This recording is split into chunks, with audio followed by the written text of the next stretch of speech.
Well, great. Melissa, thanks for joining us all the way from down under. We're super excited to have you. We obviously know your story, but we'd love for you to share it a little bit with the rest of the people on the pirate ship that haven't been on the journey with us. Hey, Apologies if Eddie. yeah. Sorry, I hate to interrupt you. Melissa, are you down under? Am down under, yes, all the way down under Antipodean in northern New South Wales on the southern end of the Gold Coast. That makes me dumb. I thought you, for some reason, I thought, when he said it, I thought, isn't she in New Zealand? Oh, no, that is not at all. I do skip between the two. We have connected farms in So we Australia have and talked to you connected in New farms in, Zealand. absolutely, yeah, often. Okay, so see, I was actually paying We're on it. attention. So I just thought because I have friends from both places, and I'm Yes. pretty sure, just like Canadians hate being mistaken for Americans, New Zealanders don't love being called Aussies. But we could call you down under. Absolutely. I'm in that sort of So Antipodean part of the you had a world. Okay. 50-50 chance and it went the other way with it. Okay, well, but see, I But if was we paying attention. She was in New Zealand a bunch of times. Anyways, Yes. I digress. Yes. this I call, take it back. Sorry if very we were much. talking next week, I would be in New Zealand. So what was I'm just curious, Melissa, life before Connected Farms, what was that like? I'm not sure that we've ever talked about that much. No, we actually haven't. So I've been on an entrepreneurial journey for a long time. I've had businesses with my husband for sort of 20 plus years, and in my background has been traditional marketing. So I studied marketing, worked in some telecommunications companies, worked in the services sector in energy and in commercial energy. So I sort of built my early career days learning about customers and how important customers are from a services sector and doing really sort of leaning in that area. Branched out into the world of entrepreneurial activities, which was around Why did you do that out of curiosity? we had some sort of collective opportunities. So my experience obviously was marketing. My husband's experience he had a background in engineering. So we had some opportunities to using both those skills to take marketing of, it's very niche again, marketing of telecommunications, of portfolios, of rooftops of buildings to market them to telecommunications companies to put their infrastructure on top, and they would then be paid a rental. The property owners would then be paid a rental for that. So we sort of took the telco engineering experience, the marketing experience, and joined those dots together. And again, another nice deep niche. So the category stuff's always been there. So, hey, this is very cool. This is so cool because one of the things we've written about in the past, and I'm almost positive it was a couple of whiskeys ago, but I'm almost positive this was in the narrative that often the next big platform innovation for humanity gets built on the last one. And the examples are, of course, we built all these buildings. Companies own these skyscrapers in some cases, or tall buildings, or what have you. And all of a sudden comes mobile technology. And guess what we need? Towers on tall things. And so now built infrastructure for prior innovation, that is to say, taller buildings, becomes the platform for the new innovation. The same thing was true with the internet. Most people don't realize the cable got laid where? Along the railway lines. And so how fascinating, Melissa, that you and your husband sort of right and left brain, if I could oversimplify, you saw this stuff going on. You said, hey, wait a minute. Technology, engineering, telecommunications, marketing, new idea, niche down, new category, bang. And so really a foundational skill of category design is the ability to see new and different problems, the ability to look at existing solutions and problems from a different point of view, which then blows open something. And in technology, of course, there's the whole idea that sort of every new technology, every new solution creates new problems, et cetera, et cetera. And so with all that said, Melissa, most people missed the problem that you and your husband saw. And what was radically obvious to you was invisible to most. And you have a track record, both of you, of doing this repeatedly. And what's even more interesting on top of that is in the technology world, people who are normally successful in a category in one, if you will, platform era, rarely duplicate it going forward. And yet you've been able to do this again and again. And so with all that said, I ask you, where did you learn to see problems others didn't? I think it's a curiosity. I think it's always been curious and always asking questions. So where the opportunity presents itself to ask that question and deep dive a little bit further and a little bit further and ask the next why and the next why down the line to unlock the conversation and then have the conversation around really finding out what the pain points are and once we've I suppose, got a pattern of being able to do that. You unlock this amazing conversation and these pathways around problems that you never even really, I suppose, gelled that existed. And that is, yeah, I think curiosity is probably a bit of a driver of that. Melissa, my guess, my spidey sense tells me that either you and or your husband also have a high degree of empathy. Is that true? Because farmers coming from a telecom background, it's one thing to spot a problem, Christopher's spot on, like you have that gift. Yeah. It's another thing to have empathy beyond the normal, like, sorry you have this problem. I don't think you can pay me like the telecom customer can, but so there's an empathy or there's something else that was driving you there too, seems like. Oh, absolutely. So Tom comes from a background of dairy farmers in Scotland. And my family did a bit of banana farming on the side. He very much understands the pain point of communications generally in a farming sense. Obviously, for me, I was in a regional and rural area as I grew up, and as comms became available, it was something that wasn't often a really widespread in a rural environment. So you have that baseline, I suppose, empathy around that problem to start with. But I think that empathy absolutely drives a lot of the understanding and taking on board that solving the So did you then immediately pivot to starting connected farms, or was it a bit gradual of thing? Like how did you bit make of that? a parallel lines move. So did a lot of investigation work. So more conversations with farmers, And talk to this a is around few. what time period? This is like, This is like sort of pre-COVID, 2018. We started Connected Farms in 2019, so pre-COVID, and did because our other business was about building regional and remote telecommunications sites. We were already in remote areas, so we already were having access a property to build a tower. So we were able to have those conversations and anyway. did you keep the old business or pivot the new one, or what'd you do with that? We pivoted to focus on connected farms, but part of what we do in connected farms, as well as providing mobile connectivity for vehicles and tractors and machinery, we also provide private LTE, private 4G networks, and that's where our telecommunications tower building skill set comes in, is around those private 4G networks. So they are really applicable in environments where it might have like an almond orchard where there's a really heavy canopy and a robot needs to work underneath a heavy leaf canopy, and the signal needs to go through the foliage. So they need a different sort of communications network. Hence the category and the niche of being very, very deep in understanding what connectivity works best for what sector. Okay, so you're parallel pathing this. You're Yes. uncovering all the niches of an almond farmer is different than a dairy farmer is different than a this and that with it, and then so at some point you fully pivot. Was it a leap of faith, or did you just have customers like throwing money at you, like, please solve my problem? Like, help us understand what that dynamic was like. Yeah, yeah, a bit of column A, column B. We had to sort of experiment with some different technologies that were appropriate in farming. So we had to take the technology that existed in an urban environment and then take that technology to a farm environment, because the nature of radio frequency and radio propagation in a farm and an environment where there's like produce and things growing is quite different to a streetscape, for example. So we had to take the technology and test it in that area. So we sort of started doing a bit of Melissa, that. could I interrupt you for a sec on that? So in the early days of this technology coming forward, you said it was first in urban environments. Is that what I thought I heard you say? Yes, yes. In the domain of the work you were doing at that time, how many competitors were there doing that type of work in that urban environment? Hundreds. So in the urban environment, Hundreds. there's all of the telecommunications companies. Okay. We're just unpacking something fun here. Yes, So here's what was happening at the time.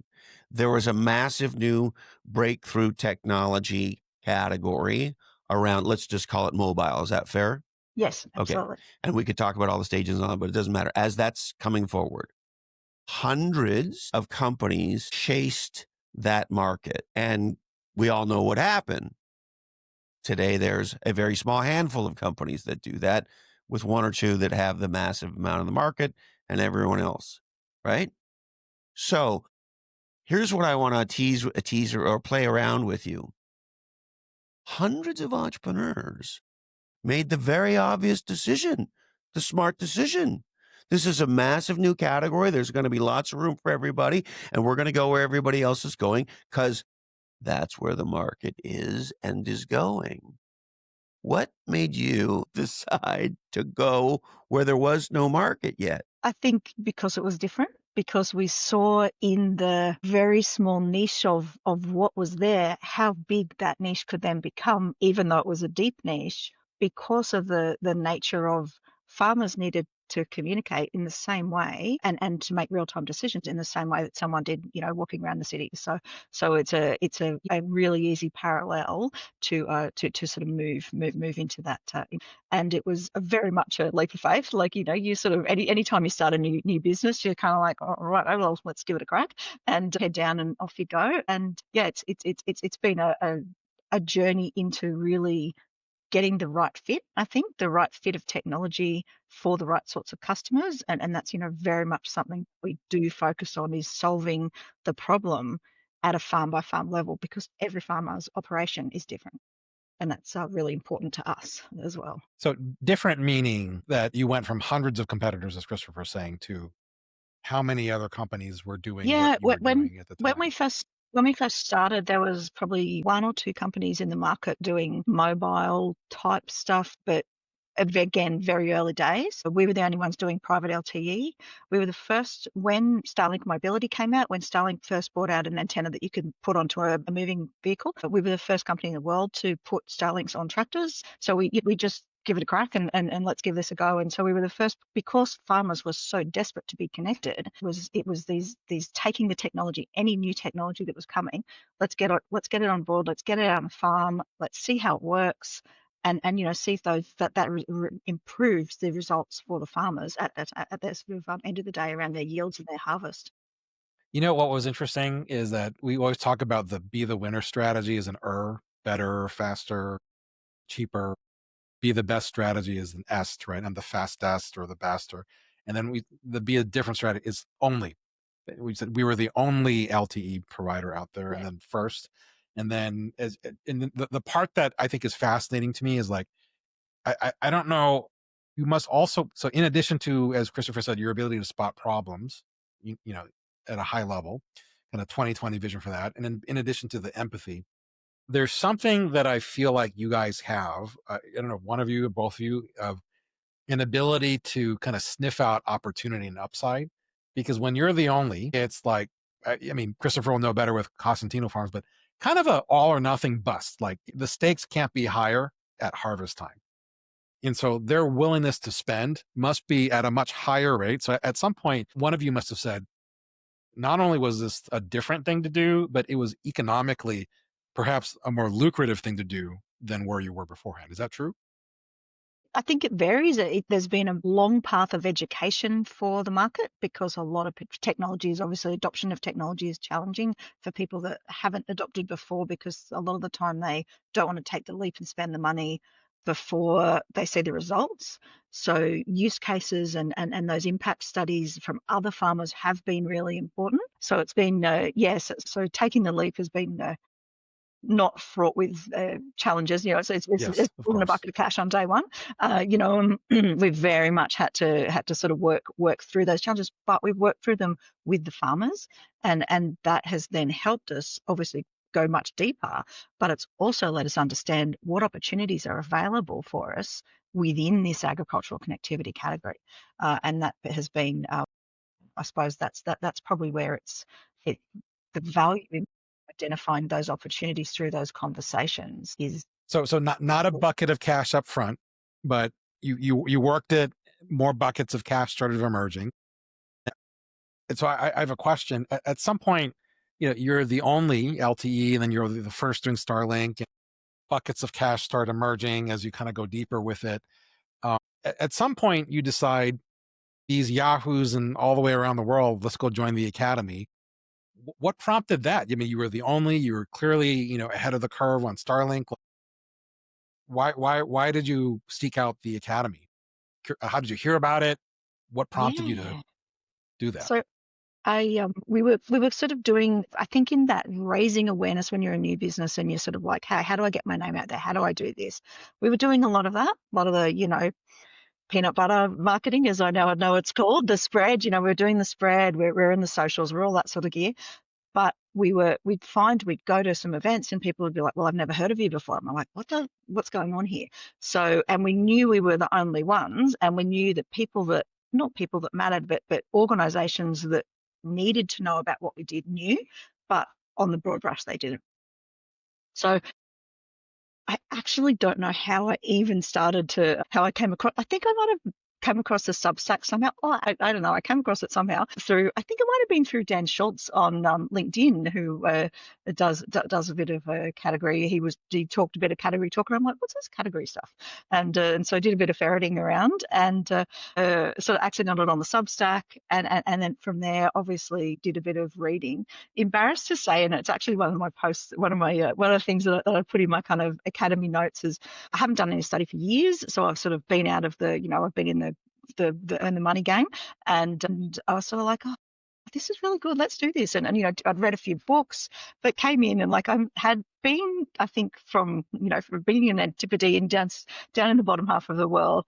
I had no idea. Like I'm on call with the Category All Stars. Like I had no idea of how big category design was, how big the profile of all you guys were. And I remember, I think I emailed, I think it was you, Eddie, when I was joining up, and I'm like, oh well, I'll pay my fees I'll do a bank deposit. That way, you don't have to worry about paying like the fees on the credit card fees. And I'm like, oh my God, so I had no clue. So I was a complete rookie when I got on board. No, I very distinctly remember that. I remember thinking, no. I remember thinking, wow, what a kind, empathetic person. Like nobody really thinks about that from our side. So it was like that's very I was true kind to of the like, brand of what you're yeah, describing. Like which is it was funny. very thoughtful. I'll say very, very thoughtful. That was my first thought. My second Cash thought is was like, always appreciated. Everybody loves cash. my second thought was, here's somebody quite savvy, right? And so very empathetic and thoughtful, but like obviously you're going to save 10% by paying it up front or whatever. But then the third part was like, what's up with this connected farms business? You know, what is this? Who is this person? Who is this Melissa that is one part empathetic, one part cash flow savvy, and with a business that I don't quite understand what it is? And so like, I was just kind of like struck by all of that. So it was one of those, your whole backstory makes sense because I do distinctly remember that and being like, this was not what I was expecting. So embarrassed. Anyway. Not at all embarrassed. I think it's a testament to, I thought it was a very savvy move from that perspective. And I also thought, here's somebody with a successful business because, not everyone's just going to like, you understood what you were doing, had enough of a business that had enough of a runway and momentum that you're like, look, I'm going to make this investment. The sense that I had was not, I'm sure you had some confidence in us. I heard confidence in you that I'm going to learn this stuff and I'm going to apply it. No problem. And you listening to you tell the story, we're the only LTE first in Starlink. Like you have clearly no problem jumping on to something that's new and different ahead of the curve with everybody else. And that's the feeling that I got, even though I didn't fully understand what was going on. Excellent. I was so once I think when I understood about where a company needs to be in their journey to really become and transition to owning the category space, there was a fabulous fit for Connected Farms because we were five, we had some good runs on the board, we're innovative, we're really thinking about what we're doing. I was sort of like this category academy opportunity came up, and I was like, we'll lean into this and really understand how we can own that category comprehensively, and that was really the sort of the push the go button to push the go button. Now, was there any part of you or Tom that thought, we've read this stuff and it sounds great and everything, but this is kind of an American, Eddie being from the kind of S&P 500 consumer world, me coming from the tech world, primarily on the B2B side, kind of an interesting match. And anyway, you get all that stuff. Is there any part of you that goes, is this going to work down under? Is this going to work here? Does this stuff translate? Is there some cultural translation that might not happen here? Or anything along those lines? Not 1%. Everything that came across around the academy, and in the prep, in all the prep sort of documentation, the prep reading was, this is a global game, and the companies that are, and the people that are getting involved in understanding and learning how category design works are companies and people that are going global, and that was very much something that could be applied to anyone in any location. So this is very powerful. What is it that makes you say that? Because if you think about strategies at the highest levels, or certainly marketing strategies and lots of others for that matter, but let's say kind of marketing and growth oriented kind of thinking, a lot of people say, oh, well, just because it works in France doesn't mean it's going to work in Brazil, et cetera, et cetera. And so I'm curious why you believe what you just said about how kind of universal it is. I think because we, as a business, had started working in different markets, so we were already doing an Australia play, a New Zealand play. We just started a UK play, and as I've worked through the academy, we started a Canada and US play, and in each of those moves into those markets, the reception around being, talking about connected agriculture and talking about our sort of point of view has been really well adopted. We talk about it, and we talk about even that pro tour around digital darkness, and for farmers that are in digital darkness and moving them to that connected agriculture environment, and that has really resonated with people in different markets and different types of farmers, and that has been I think that's what makes it really powerful. Is it you've obviously got to understand your market and understand your customers, and your customers are nuanced in different markets, but the concept is exactly the same in every market. And you are living proof. You've proofed it. You've proven it. Yeah. We see it because, of course, we've worked with people almost everywhere in the world, in most of Asia. Our books are in Asia. Our books are in China, all throughout the Middle East, throughout Europe, et cetera, et cetera. We have African folks, many of them, Latin America. I mean, on and on. It's really quite stunning. And you're living proof that, contrary to common belief, when you think about it as a low-level marketing campaign or messaging or something like that, well, that's got to change per market. But there's something about a category design with a true north POV centered around framing and claiming a problem, et cetera, that translates. I mean, so you introduced all that new language that you just shared, and you're saying it works everywhere in the world. So I'm very curious, why do you think that's true when for most of, let's call it marketing strategy, that's not true? Experience and is connected. I think it comes back to understanding the problem and asking about the problem in each of those different markets, because a grain farmer in Saskatchewan, their problem might be slightly different to a blueberry farmer in Coffs Harbour in Australia. So those problems are slightly different, but it's really, being curious, understanding your problems, thinking about their problems, and going back to the thinking about thinking is the taking all of those things on board. I think is really part of what makes that category, the deepness of the category, work in the different places. There's something too about the skill and the savviness of the entrepreneurs down where you are, Alyssa, because not you're just jogging my memory. There was a guy that it was a peer of mine at my old consulting firm. He spent like 9 months in New Zealand working for a sheep Yeah. co-op farming thing, doing EVA, economic value added analysis, which is the whole net operating profit before interest and taxes less the weighted average cost of capital. I was like, this incredibly esoteric Complex. financial idea with the sheep farmers, and he just disappeared for like 9 months. We're like, where's John? I don't know. He's like down, really, really down under. Anyway, but like, so you find us through Substack. You decide like this is a good bet to make. You probably intuitively were a category designer all your career in life, so it was probably a good match. And then you decide to plunk down. You help us avoid bank fees, so thank you very much for that. And then like as you're doing it, like it's not an easy thing for you to, make every meeting and this and that. But Oh, like, what were some of the highlights of like, hey, this was something that I really picked up, and not only did it kind of make me think, wow, this is really insightful, but also which were the ones that kind of like blew your mind, but also really had an impact on connected farms in a way that you weren't expecting? There is so many. The the the the jamming sessions, the conversations and the jam sessions were like hugely valuable. And when when you are on your own entrepreneurial journey, you often don't get in a room with peers. So you'll speak to obviously within your team, but you don't often get into that sort of safe idea sharing space. And I think that was an incredibly valuable part of it. Obviously the lessons and the structured learning environment, hugely like really valuable.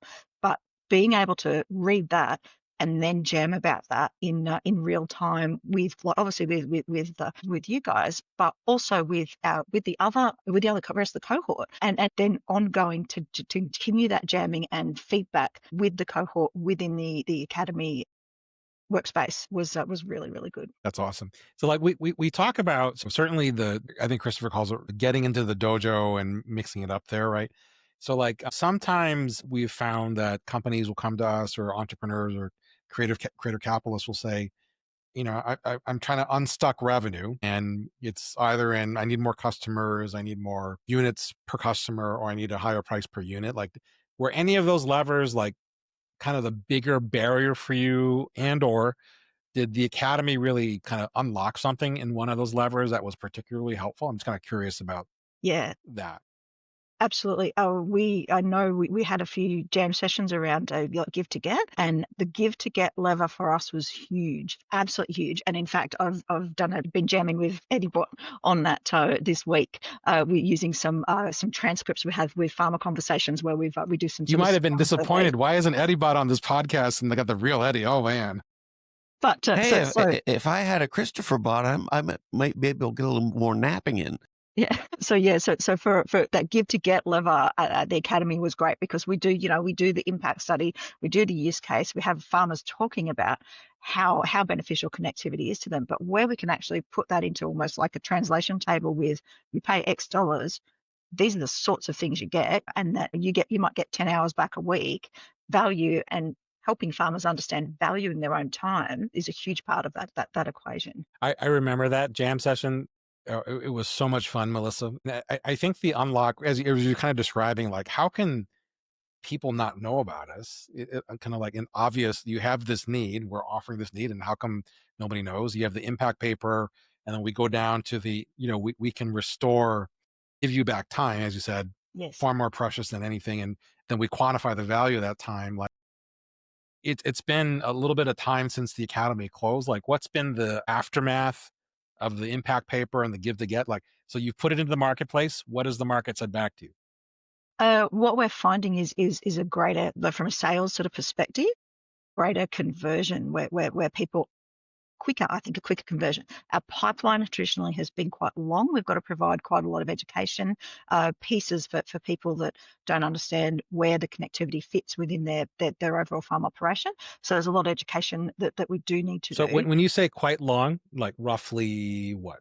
Can be anywhere, depending on the sorts of service. It can be anywhere up to 6 months. Some people will kind of tip in and out, and it's not expensive equipment that we do sell, but a lot of people, there's been traditionally a lot of people burnt by other sorts of technologies that have promised the earth, and so there's a little bit of hesitancy around that purchase decision. So we've sort of done the education piece and built them along, but the give to get has been quite transformational in that light bulb moment. I think that the aha that we talk about is that, hang on, $49 and I get 10 hours. What do you mean? Or $49 a month and I only have to pay for, I don't have to pay for a technician to come out and fix my tractor.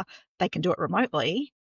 Mind blowing. So those sorts of things are huge. So 6 months, once they get the epiphany, is shrinking to what would you say?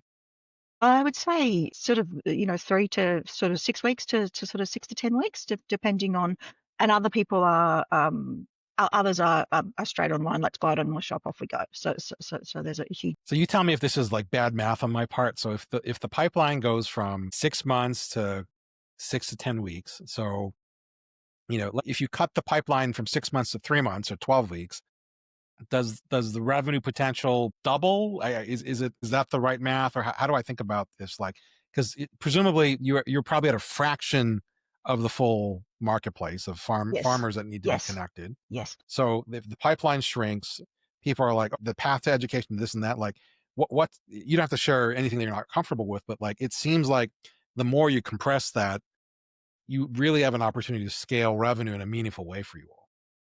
Definitely, and I think the compressing of it through, obviously the timescales, but through people's understanding of what they can do with what it means to have and to run a connected farm is a huge. It goes beyond, a financial value, and I think that's where, it's around time, it's around well-being, and of course safety, which is incredibly important on farms, and those factors all kind of pull together to have that increased value, but definitely shorter timeframes. That's amazing. So I mean, shorter time frames, and I think it. I mean, you tell me. Like what we've seen in other businesses, education is the most important kind of marketing in a new Yeah, category, like you guys, right? definitely. 6 months becomes 3 months. Maybe the pipeline of customers may double from there.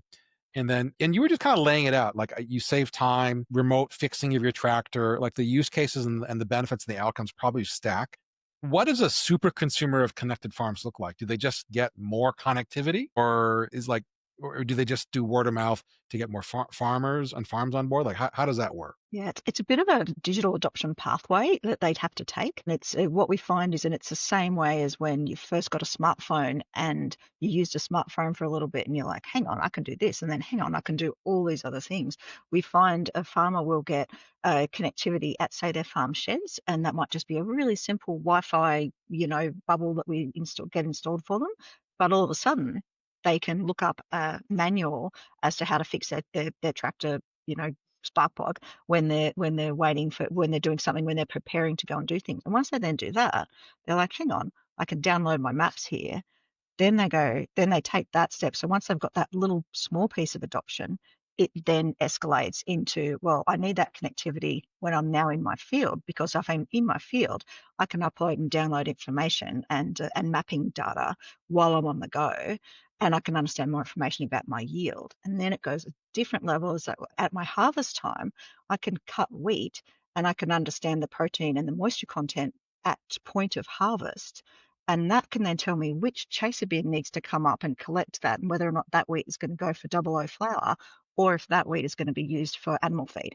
So it takes them along this journey that then, and that's where, again, I think that longer timeline and pipeline comes in, is that the more they are exposed to better connectivity in their daily operations, the more they want. So then, if I'm reading this correctly, connectivity is the gift that keeps on giving. So you get the gift of a shorter pipeline, 6 months to 6 to 10 weeks or whatever, and then that increases your revenue potential. I'm imagining that makes your marketing investment more efficient, as because you don't have to spend for as long with it. Right? The impact report and the sales cycle gets compressed there, and then also it sounds like in the gift that keeps on giving, that once they're connected, they just discover, oh, I have this benefit, I have this benefit, I have this benefit. So that leads me to the next question, Melissa. Like your give to get's pretty dynamic.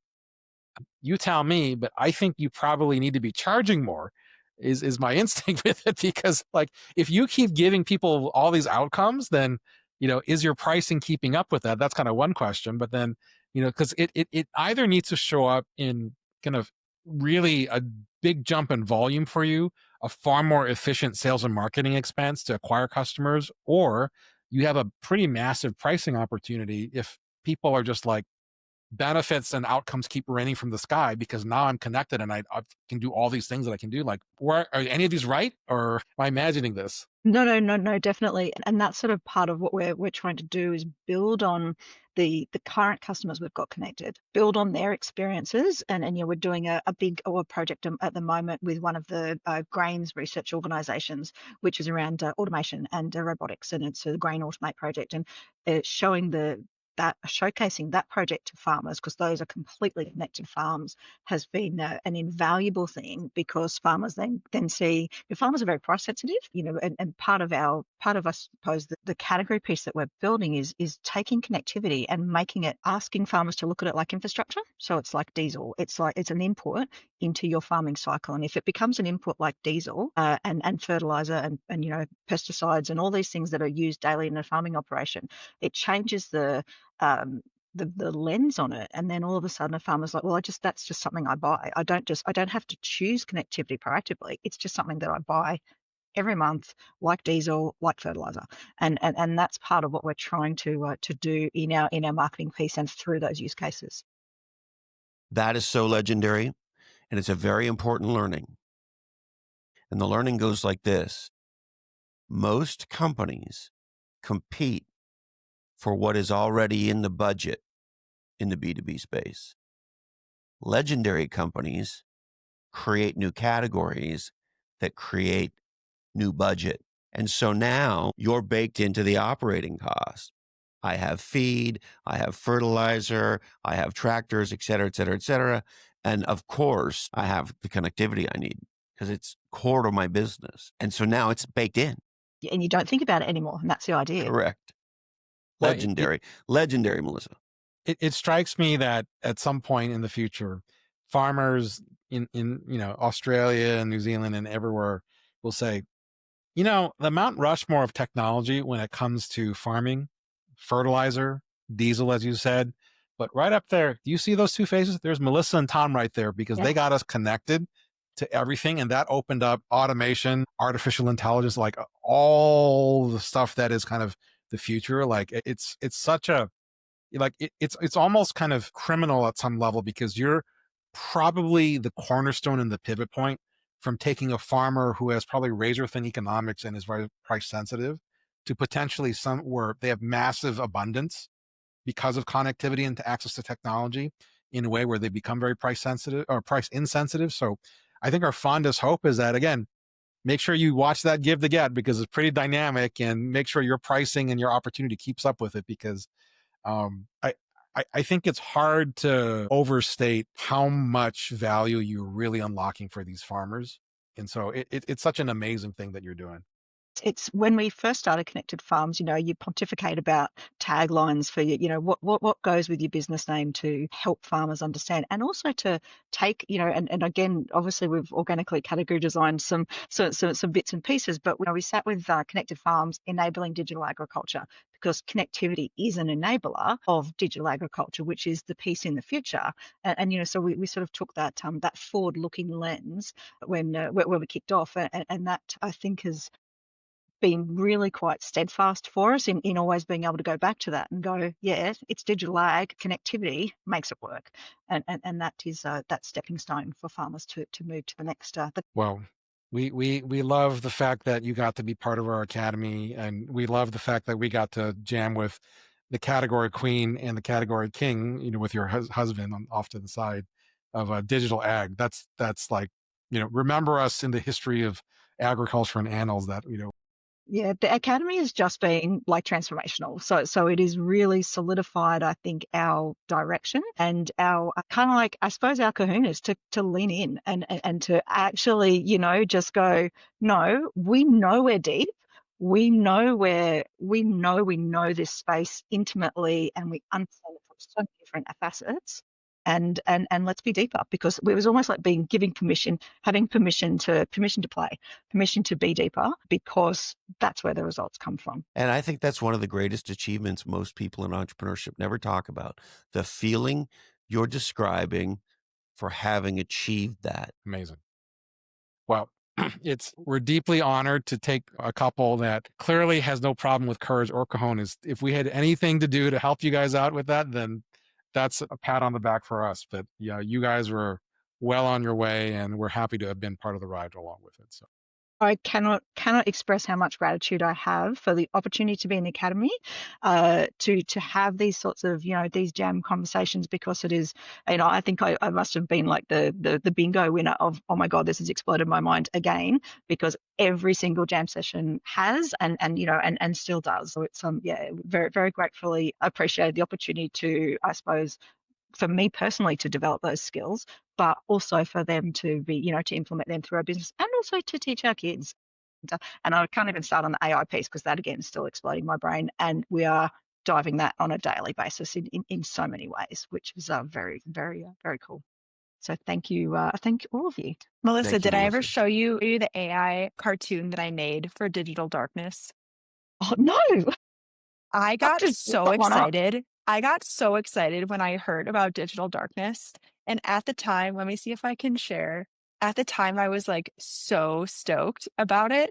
I was playing around with like AI open art, and I was just like having a ball one afternoon. Let me see if I can share this. Can you Love see that. I this? love that. Can you see my screen or no? Yes, So I was like, it stop didn't get it. it right. It didn't get it I right love because it that. kept like getting that kept getting connected farms wrong.